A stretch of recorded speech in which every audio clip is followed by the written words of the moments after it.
But I wanted to finish up the topic of identity by exploring the question of what does it mean to be in relationship with this Jesus who actually knows more about us than we do, and who knows more about other people than we do? What does that do for our sense of identity and our experience of it? So I want to start off by sharing a little story and kind of giving some of you, I know, a little bit of an update on what life is like for me and to some extent for John. Every morning I greet an elderly woman and I say, "Good morning, my name is Mako." And sometimes within 1 minute she will ask me, "Who are you?" Because this is my mother-in-law. She is 73, and as she slowly descends into dementia, which is in this case caused by water developing in the brain, she is losing more and more memories, losing more and more function, and we are, it's our, in some ways, honor, in some ways it's a challenge for us to walk with her for the whatever remaining time that she has in life. We were there when she started not remembering that Ming was her daughter. And I was like, wow, that's a big step, right, to not remember who your daughter is. We were there, it was around last year, when she started losing, or she lost English completely. So she only speaks in Mandarin now. Right? And sometimes she forgets her husband's name, or sometimes she remembers his name and then calls whoever it is by that name. Like, "You're Wei John, Wei John." So it's a little strange. It is challenging. I have to admit that there are some really humorous moments, though, when I remind her that Ming, who she doesn't really know, is my wife, right? And I say, "This is my wife," and she'll just laugh and laugh like, "You must be joking." And I have no idea why she thinks it's so funny. I'm guessing it's because she's thinking, an ugly guy like you, like, is married to her? Are you serious? That must be what's going through her mind. I don't know. I have no other explanation. Or at times, it's really frustrating when she would rather wear her very full Depends, right? Like the senior undergarments for,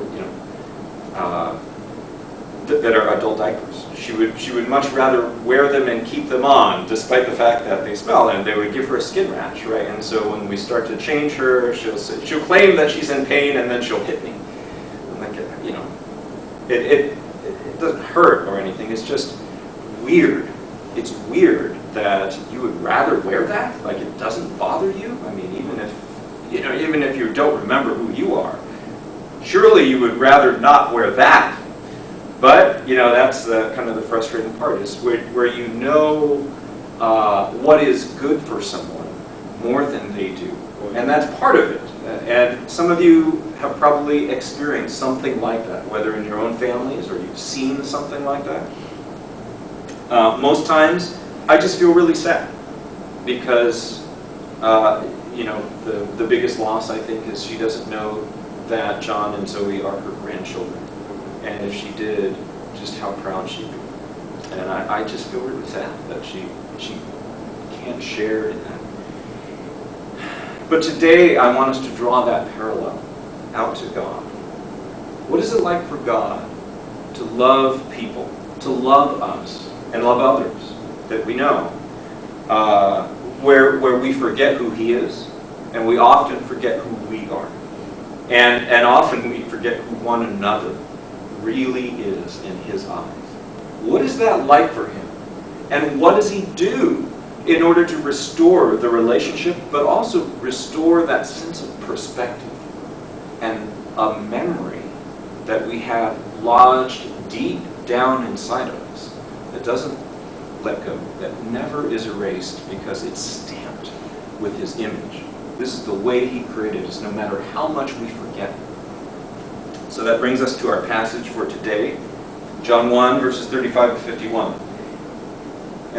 Some background. This is one of those stories where Jesus is calling His disciples for the first time. Now, the narrator of the story is one of the 12 original disciples, the Apostle John. And let me tell you a little bit about him and his book. John was the youngest disciple of Jesus out of the 12. So not only does that mean he's had the longest time to reflect on who Jesus is and how did I come to learn more about him. And what does it mean to follow him? It also means that he has seen every single one of his original friends die. I mean, except for Judas Iscariot, with a different story. But every single one of his friends have died, given their life for their faith. Because they proclaimed Jesus, and that ran up against Caesar worship or something else in the Roman Empire, or maybe the Jewish community, that was not popular. And so he has seen all this happen. You would think that being the last surviving dude out of the 12, that he'd be tempted to kind of go a little light. Well, let's get a little blurry about who Jesus is. But instead, he does the opposite. Out of the 4 Gospels, his is the only one that pulls all the controversial material up to the front. And he introduces Jesus and says, this is the Word of God. He is God, and he took flesh. Shots fired. Right there. I mean, he is not messing around. The other Gospels leave you to kind of figure that out by the end, but not John. He's like, no, let's pull it up to the front. Let me smack you in the face with who Jesus is. Amen. That is pretty amazing stuff right there. You know, what he's going to do is he's going to show us how Jesus related to people, how he developed in those relationships. So we have to remember up front, this is the Son of God, the eternal Word of God, who always does and speaks the will of the Father. He reflects the Father perfectly. And now that he's in flesh, he's actually healing human nature, because that is the Father's will. So how does he go about restoring our memories? Restoring our memories of ourselves. So this sets us up for a drama. And again, this is the last in our series of 3 on identity. So here is the passage. I'll stand over here. Again, the next day, John was standing with 2 of his disciples. And he looked at Jesus, and he walked and said, "Behold the Lamb of God." Now this is John the Baptist. This is not John the author. John the Baptist was kind of the herald to Jesus as a king. Kind of like how Robin Williams' Genie was like the herald to Prince Ali Ababa in the movie Aladdin, right? It's just like, he's coming, he's coming, he's coming. And he uses this title, Lamb of God, not because Jesus is like white and puffy or cute and passive, but actually because it's associated with Passover. This was the instrument back then when God delivered Israel out of Egypt. So the Lamb of God as a title is another way of saying this is the guy who will deliver us. It means other things. I recognize that. But at the very least, it means that. And that's probably how most people heard it. The 2 disciples of John the Baptist, who had been kind of tagging along and hanging out with John, heard him speak, and they followed Jesus. Jesus turned and saw them following and said to them, "What do you seek?" Can you imagine that? It's kind of a little awkward, right? These 2 guys, you kind of imagine like, I don't know, can we get really close to him? I don't know. And then Jesus turns around, "Are you following me?" Like, what are you doing? What are you looking for? But do you see how Jesus is engaging them? And he gives them an opportunity to reflect on that. Like, what are we looking for? We want to know you better.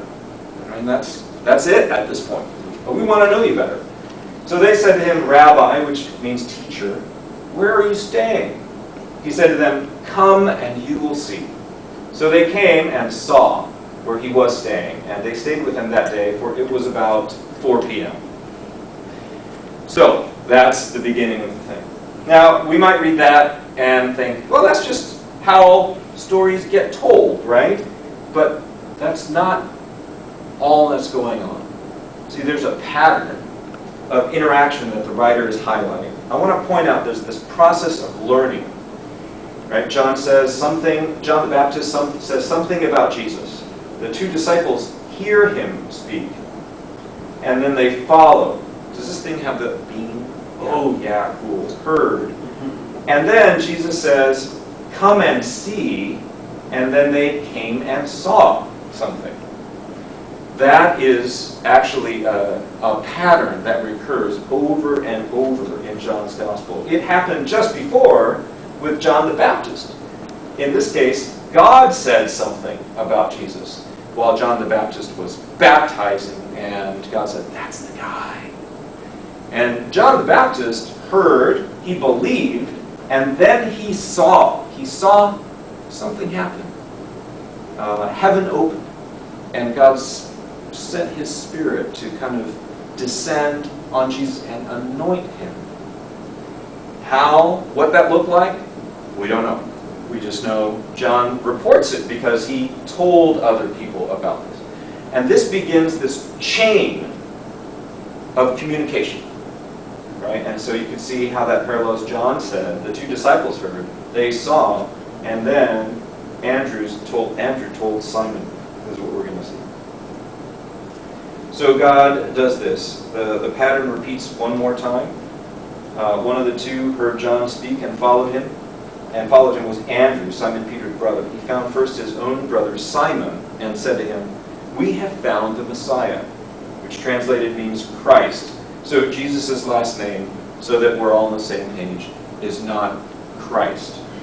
Christ is a title that means anointed one. And it was the title that would be assigned to really the last and the greatest king that would come to the Jewish people. So Jesus, but Christ.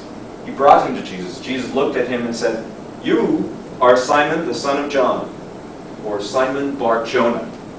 You shall be called Cephas, which is translated Peter, which means stone or rock. Now, this is really funny, I think, because this is where we get into the meat of, so what does it mean that Jesus kind of steps into our lives? And he already knows things about us. And what does it mean that he renames Peter? See, because the pattern was that people saw Jesus, saw something about Jesus.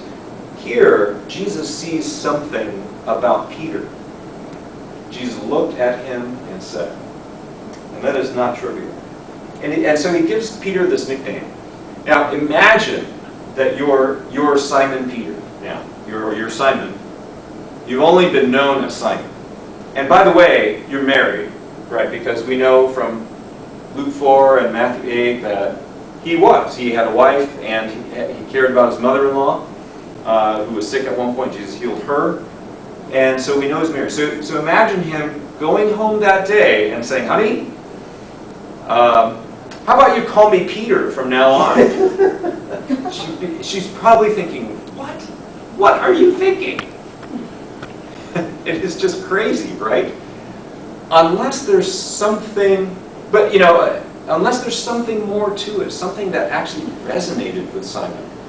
Because everything we know about Simon, when we read about him, he's quick to shoot off his mouth. He's really quick to repeat things that he's heard or to say what's on his mind. He kind of wears his emotions on his sleeve, right? And he often gets in trouble for that. So I would imagine that he wanted to be someone who's a little more stable in life, right? You probably know people like this. I wish I made better decisions. I wish that didn't just come out of my mouth. And the name Peter means rock or stone, which might mean something like stable one. Someone that you can build a foundation on, build an organization on, build a movement on. And so, how do we know that Simon Peter liked this? It's because he really owns that name. I mean, he writes 2 letters under that name. It's just, he owns it. And today we call him Simon Peter. So, why? What is this telling us about Jesus? It means that Jesus can see things about us that we wish were true. He can see things about us that we wish were true. And I'm not saying, oh, I wish my nose were different, right? Or I wish I were smarter and did better in school. No, it goes deeper than that. Who and what do you wish for yourself at the deepest level of your character and of your personhood, that you wish you were someone else? For me, when I started hearing about Jesus, I would describe myself as very emotionally constipated. My dad was an angry alcoholic, and I don't know if you've ever grown up with or been around alcoholics, you just kind of have to, in some ways, emotionally cater to them, right? And just step back. And so communication was always really hard around the dinner tables, often just silence. My mom grew up on a farm in Japan, totally hardworking. And I'm really grateful for the things that she poured into me and my younger sister. Her way of dealing with the whole situation was just to keep our heads down, work hard, try not to get affected by Dad. And so I learned much later that I had a lot of emotions going on, but I did not want to face them. I didn't want to acknowledge them until I started getting to know Jesus, and then something about him struck me. There were 3 friends in high school that loved on me, and they knew Jesus. So they encouraged me to read the Bible, and I did. I read the Gospel of John, and I got to chapter 11, where Jesus is by the tomb of his friend Lazarus, and he weeps there. And that really stood out to me. I think because also I was exposed to Buddhism, and in Buddhism, it's not totally clear that you should be affected by the things that go around. I mean, I think it's more of the ideal that you should be unaffected. So, at least emotionally.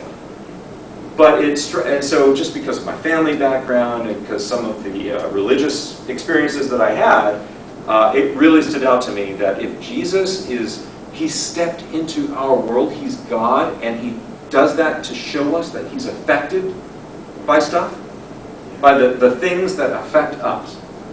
And he weeps. It even seemed like a throwaway comment because, you know, the point, or it seems like the point of that story is that he was going to raise Lazarus from the dead. Why does he have to actually take the time to weep? Right? Why can't he just get on with the miracle? But there was something valuable about his emotions. And that stood out to me as, that's really intriguing.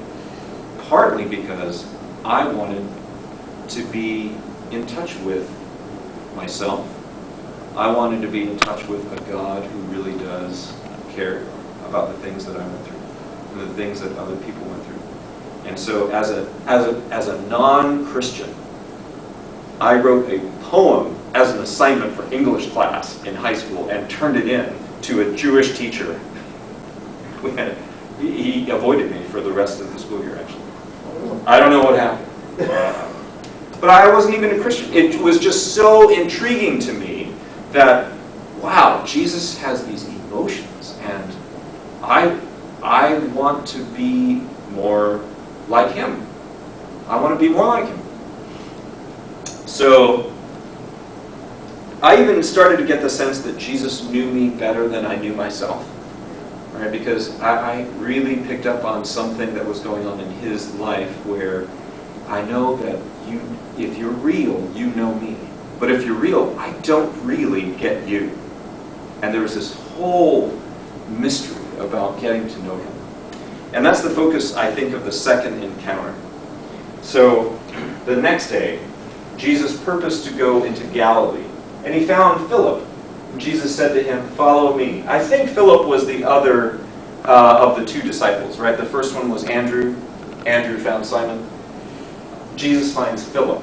Maybe because Philip was like, I don't know what to do or who to tell, right? So Jesus says, "Follow me." And now Philip was from Bethsaida, of the city of Andrew and Peter. Philip found Nathanael and said to him, "We have found him of whom Moses in the law and also the prophets wrote, Jesus of Nazareth, the son of Joseph." Nathanael said to him, "Can any good thing come out of Nazareth?"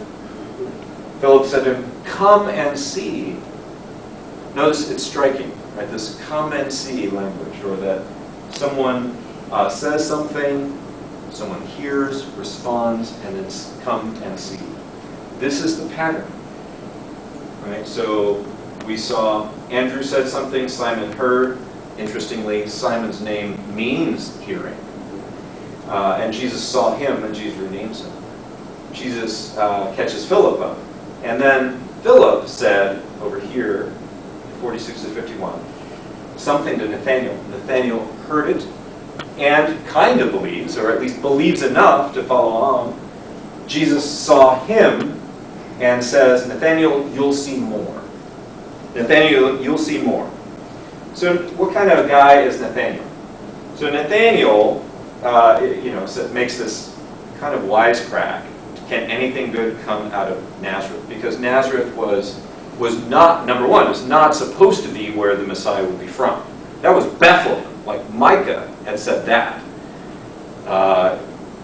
And Jesus was actually born in Bethlehem, but he grew up in Nazareth, so there was an association made. And Nazareth was this town with this Roman garrison. The Jews were not happy about that. There was probably a lot of tension going on. It was just kind of this backwater town, and no Jews thought anything good would come out of it. There's certainly nothing in Scripture that points to Nazareth. So Nathanael makes that remark, and then he says, all right, I'll come. Jesus saw Nathanael coming and said to him, behold, an Israelite indeed, in whom there is no deceit. Now there's a pun going on here, because the word deceit or guile is very, very close to the word or the name Jacob. So it's almost like Jesus was saying, behold, an Israelite in whom there is no Jacob. And that's a pun, not to insult anyone named Jacob, but it's a pun that ties this story back to the ancestor of the 12 tribes of Israel, the guy Jacob, who was renamed Israel. So Jesus is making this kind of joke with Nathanael, which catches Nathanael. He's like, that's clever. And Nathanael also is a person who is like, seems to wear his emotions on his sleeve, or at least his thoughts on his sleeve. Right? And he's like, I don't know. And so that's why Jesus makes this remark, in whom there is no deceit. We probably know people who are more political, or at least more tactful, like they really they change their language based on who they're around. Nathanael, not like that. He's like, let me just tell you straight up what I think. And you get the pure, unfiltered Nathanael. That's who he's like. So Nathanael is kind of taken back by this. How do you know me? And Jesus answered and said, before Philip called you, when you were under the fig tree, I saw you. So that's impressive. It would be as if Jesus said, how was that egg and avocado sandwich that you had for breakfast and that really nice coffee before you came here? Right? Like, if he knows these details about you, and you're like, okay, that's intriguing. How did you just know that? But there's something special about this fig tree. On the one level, it's totally just a practical little item, right? On the other hand, it's very, very symbolic. Something that Nathanael would come to understand as he told the story. So on the practical level, it's just that if you wanted privacy back in those days, you really did not stay at home, because home was typically not a place where you had your own bedroom. Right? It was just a common living space.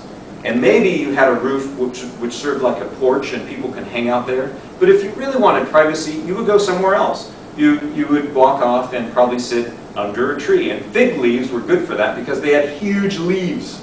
And so you can kind of hide from people. So on the one hand, it's like, it's innocent and harmless that Nathanael was sitting under a fig tree. And of course he would be, right? Especially if he was thinking about something, which he did seem to be. And so Jesus calls that out. But there's more to it than that. Something special and a little sinister. It's special because where do we first see a fig tree in the Bible? in the garden. It was there in the garden, and then when Adam and Eve fell, they took the leaves and they kind of somehow tied them together to hide their private parts.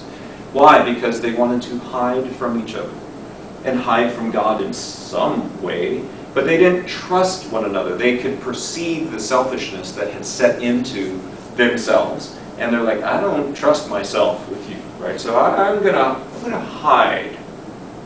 And so fig leaves have this connotation. But it wasn't originally like that. And Micah, again, also says, like, one day everyone will sit under their own vine and their own fig tree. Anyone see the Hamilton, the musical, or listen to the soundtrack? Where George Washington says that, right? Everyone will sit under their own vine and fig tree, and no one will make them afraid. That's a quotation from that. So it's kind of this picture, of paradise restored, where we would sit under a fig tree, but yet not hide, and yet not hide. And Nathaniel, it seems like, appreciates that on some level. Maybe, just maybe, he can relate because he wants to be. He knows he's kind of a blunt person, but not totally. I mean, who can be totally blunt all the time? And there's something about himself that he realizes, yeah, I get that. I hide. And I want to say, this is pertinent, because one of the foremost pressures of being with a lot of other smart people and being in high-pressure academic places is to subtly hide yourself. And it's to take things that are good, academics, things you're learning, to disguise other parts of you. And to make that give a limited impression, a limited picture of yourself. I remember one time when I was working at Intel, I was part of this internal management consulting team. And we supported the major chip design projects like Pentium 2, 3, 4. And during one meeting, one manager asked me, and we were supporting that team, whether we had plans to do such and such, because we're managing the software deployment. And I said that we hadn't gotten there yet. We hadn't made the plans yet. After that meeting, my manager took me aside and said, Mako, don't ever admit that we don't have plans yet.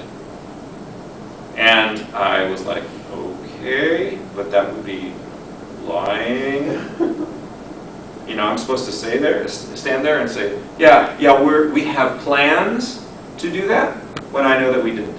But that's a small example of, I think, a lot of things that happen all the time.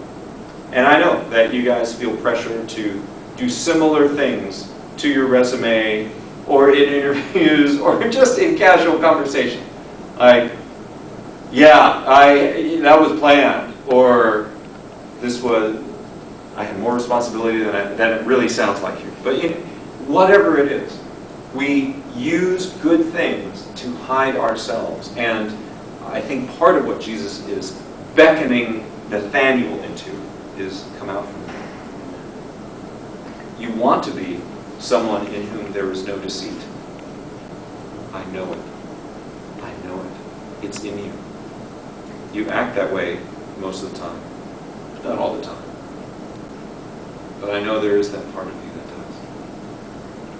Because there is a part of us that knows. I don't want to hide from God. There's a God who loves me, who created me. And is it true that I don't have to hide from Him? Is it true that He wants to heal me? That He wants to know me? That this is why Jesus came, is to share His healed human nature with me? So I don't have to pretend anymore. I can say, yeah, I've got that problem, but hey, He's working. He's working on me. I'm a work in progress. That I can be one person. That even though I'm not perfect yet, I can have integrity. Yeah, and to not have pretense, and to not have pomp and circumstance, and to not do all these things to prop up the fig leaves. Nathanael knows. He's come out from under that fig tree.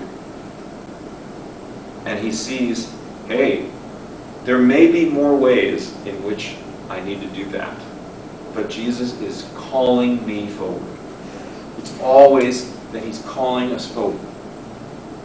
Not to shame us, but to heal us. Years ago, there was a student who I met who wanted to talk about her life. And she was struggling with different things and had recently broken up with her boyfriend. So that prompted her to think about spiritual things and to ask questions about, why am I this way? She was asking questions about herself. She didn't have any Christian background, but she had some Christian friends who referred her to me. And so she got introduced to me, and so we met for coffee. And she asked, why Jesus? And when I met with her, I wanted to get to know her a bit more. So I asked a few questions. And often, what I try to do is listen to her with one ear and then listen to Jesus with the other ear too. To ask, Lord, do you have anything you want to say to this person? Because you know her more than I do. You know what's going on. Certainly much more than I do. And you love her more. So there was something that I felt like he said, ask her about this. And I did. And she broke down in tears. And I thought, well, that was very, very personal to her. So we met a second time. And again, same thing. I was listening to her, listening to Jesus. I felt he said, ask her this. And I did. Again, she just started tearing up. The third time we met, I decided not to go there because it started to feel a little weird to me. Like, how am I, like she's getting this idea that she knows nothing about me, and I know all these very intimate things about her. So I'll just tell her a little bit more about myself and just, get to know her on a different level. Because even if things are not like weird and mystical, I still want her to know, and Jesus wants her to know, that she is known. That there are other things about her that are also worth knowing. And her story's not over, but she is still exploring. Still exploring. Who is Jesus? I share that story because I think that is an emblem of the stories here. I think there's something we have to recognize about who Jesus is, who it is that we're dealing with. Someone who cares enough to jump into our humanity and fight a war on our behalf. The war that we could never fight. Right? This struggle against the corruption of sin, our own selfishness. He won that. So he understands what it means to be human way more than we do. And it's not even in a generic sense. He knows each one of us because he created us. As we were conceived and born, he stamped us somehow, somewhere, with his image. And says, there's something special about this one, about you, that bears my image uniquely in a way that no one else does. And he knows what that is. He knows who we are. So when we see that Jesus names people or knows these little details about Nathanael or us, it's not because he's just showing off. Does that make sense? It's because he wants us to recognize something. You know me. And you don't mishandle that information. Right? There are other people who know us who really mishandle information that is sensitive. Jesus does not do that. He sees our deepest longings to be someone that we are not quite yet. But it's the someone that we can only be with him. Only be with him. And that's a lesson that I've had to learn, which I'd like you to understand as well. And what is that like when we share Jesus, when we meet people who don't know Jesus? It may vary depending on the situation, but I think it's worth reflecting on. do we tend to share Jesus in a way that leaves people like that, with the impression that we're not really interested in getting to know them, right? Because that's not Jesus's goal. Jesus's goal is to help them feel known. Now, we might only have 5 minutes with a person, so that's what I'm saying. It's not always possible, right? But we need to understand what his arc with that person is, and just know or be sensitive to what part we're playing in it. And I think that really shapes then how we share Jesus with other people, how he desires to be shared, because it's not just objective truth in some way that is kind of generic. There is a lot of truth about Jesus to share like that, but it's not just that. It's something very personal that's stamped with his personal touch, because he loves every single person. And the more we get to know people, the more I think we start to see how he wants to work in other people. What does he want to do? Who can this person become if they're really sold out and given over to Jesus, and they allow him to love on them? At least we can pray for that, and that I think that's what we begin to see, so that when we say to someone like, why I really want to share something about my relationship with Jesus with you, is because I see you wanting to become this.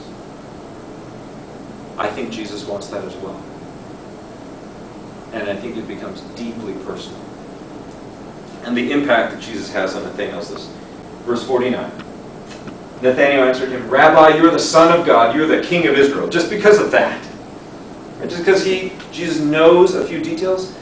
Well, yeah, but it's because Jesus knew what was somehow important to him. He got Nathanael's sense of humor, too. Jesus answered and said to him, "Because I said to you that I saw you under the fig tree, do you believe? You will see greater things than these." Notice that motif of seeing. And he said to him, "Truly, truly, I say to you, you will see the heavens opened and the angels of God ascending and descending on the Son of Man." He takes the Jacob story. Jacob had that dream where he was laying on a pillow, and he had this dream that there was a ladder that stretched from that stone up to heaven, and angels ascending and descending. Like, that was what other people call a thin space, where heaven and earth thin out together, and you can kind of perceive the thinness of the barrier. It's like, was Nathanael reflecting on the story of Jacob this whole time? Is that part of what gets him? Maybe. But in any case, what he does is Jesus is still helping him reflect more deeply on his name. This is where your name came from, right? This is who I am. I am stepping into that story. I am going to be the place where heaven and earth touch. You're going to see all kinds of things happen.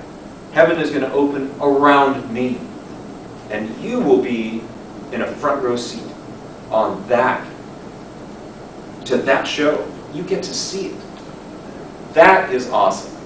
And that is part of what draws Nathanael and the others here.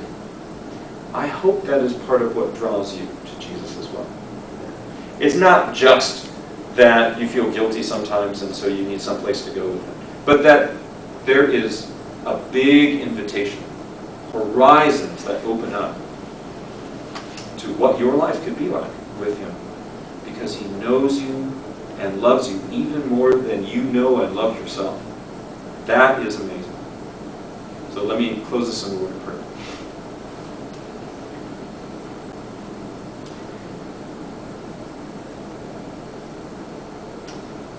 Jesus, I am just really touched again by this passage, and the way that you joke with people, the way that you demonstrate that you know them, the way that you reach out to us, just how personalized you are to us, what it means for you to touch us in our hearts. Thanks that you know us in ways that don't shame us. You know us in ways that reveal to us our deepest hopes for ourselves. And we are impressed. We don't know what to do sometimes with the fact that you know us this deeply. But we want to trust you with that knowledge.